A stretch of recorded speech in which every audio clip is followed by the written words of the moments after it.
আসসালামু আলাইকুম। আশা করি সবাই ভালো আছেন। আজ আপনাদেরকে তৈরি করে দেখাবো ডিমের মজাদার স্বাদের একটা পিঠা।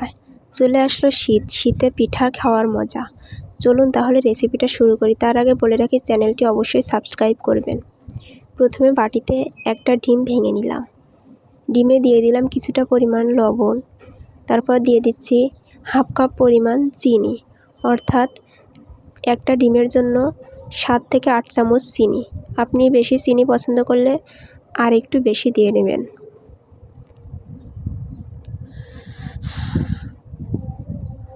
এরপরে চিনি ডিমের সাথে ভালোভাবে মিশিয়ে নিতে হবে। মনে রাখতে হবে চিনিটা কিন্তু ডিমের সাথে ভালোভাবে মিশাতে হবে, নইলে এতে ময়দা বা আটা দেওয়ার পরে চিনি গলে যাবে।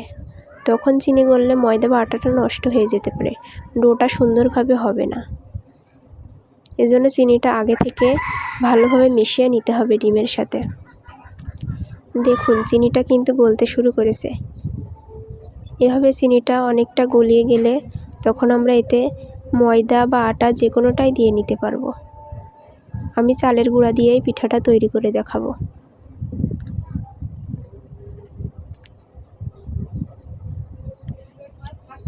কিছুক্ষণ অপেক্ষা করে অনবরত নেড়ে নিলেই চিনিটা গলে যাবে। এবার দেখুন মেজারমেন্ট কাপের 1 কাপ আটা আমি দিয়ে দিচ্ছি, অর্থাৎ চালের গুঁড়া। একটা ডিমের জন্য আপনি 1.5 কাপের থেকে অল্প একটু কম এই পরিমাণে চালের গুঁড়া ব্যবহার করতে পারেন। বেশি ব্যবহার করলে কিন্তু পিঠাটা শক্ত হয়ে যেতে পারে। এবং এর সাথে দিয়ে দেব 1 চা চামচ বেকিং পাউডার বা ইস্ট থাকলে আপনি সেটাও ব্যবহার করতে পারেন। দিয়ে এগুলো ভালোভাবে মিশিয়ে নেব। হাত দিয়ে মুখে আমি একটা সুন্দর ডো তৈরি করে নেব। এতে কিন্তু কোনো পরিমাণে পানি ব্যবহার করা যাবে না। এরপরে এই ডোতে দিয়ে দেব আমি 1 চা চামচ রান্নার তেল। তারপরে উপাদানগুলো খুব ভালোভাবে মিশিয়ে একটা সুন্দর ডো তৈরি করে নেব।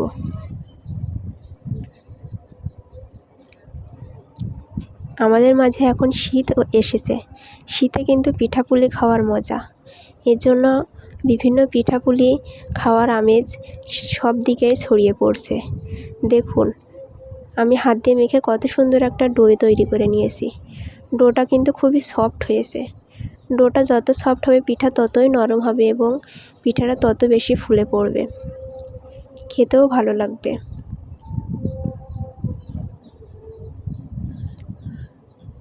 দেখুন ডোটা সুন্দরভাবে তৈরি হয়েছে। এবার ডো থেকে আমি হাতের সাহায্যে এভাবে পিঠার স্কেপ দিয়ে নিয়েছি, বা এভাবে আপনি চাইলে অন্য যে কোনো পিঠার স্কেপ দিয়ে কেটে নিতে পারেন পিঠাগুলো। তারপরে 20 মিনিটের মতো এগুলোর উপর একটু তেল ব্রাশ করে 20 মিনিট ঢেকে রেখে দিতে হবে, এগুলো যাতে আরও সফট এবং নরম হয়ে যায়। হালকা পরিমাণে রান্নার তেল ব্যবহার করে তারপরে ঢেকে রেখে দিতে হবে।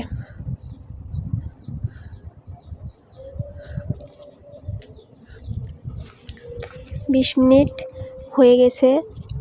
20 মিনিট পরে গ্যাসের ফ্লেম অন করে কড়াই বসিয়ে দিলাম। কড়াইতে দিয়ে দিলাম রান্নার তেল।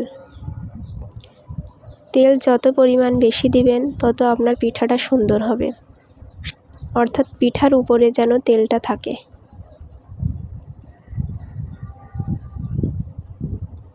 তেলটা গরম হওয়া পর্যন্ত অপেক্ষা করতে হবে। দেখুন এবার আমরা ঢাকনাটা সরিয়ে দিলাম। ডোটা দেখতে কত সুন্দর হয়েছে পিঠার স্কেপগুলো। এবার তেল গরম হয়ে গিয়েছে। আমরা এই পিঠাগুলো একটা একটা করে নিয়ে কড়াইয়ের গরম তেলের ভেতরে ছেড়ে দিচ্ছি। তেলটা কিন্তু অতিরিক্ত বেশি গরম হলে পিঠাগুলো পুড়ে যেতে পারে। দেখুন পিঠাগুলো তেলে দিতে দিতেই ফুলে উঠছে। পিঠাগুলো কিন্তু খুবই সফট হয়েছে, এজন্য এগুলো খুবই সুন্দরভাবে ফুলছে। পিঠাগুলো কিন্তু ফুলে ডাবল হয়ে যাচ্ছে।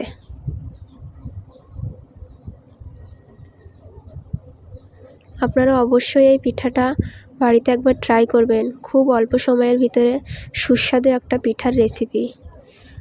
আর এই রেসিপিটা ভালো লাগলে আমার চ্যানেলটি অবশ্যই সাবস্ক্রাইব করবেন এবং একটা লাইক দিবেন। Please subscribe my channel.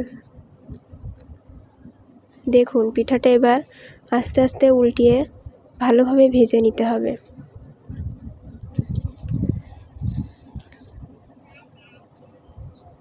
দেখুন পিঠাগুলো কিন্তু ডাবল পরিমাণে ফুলে গিয়েছে, অর্থাৎ মাঝখান থেকে ফাটার হালকা দাগ, অর্থাৎ ডাবল ফুলেছে পিঠাটা। কত সুন্দর ফুলেছে, না তৈরি করলে আপনি বিশ্বাস করতে পারবেন না। এইভাবে একবার তৈরি করে দেখুন, পিঠাটা খেতে দারুণ লাগে।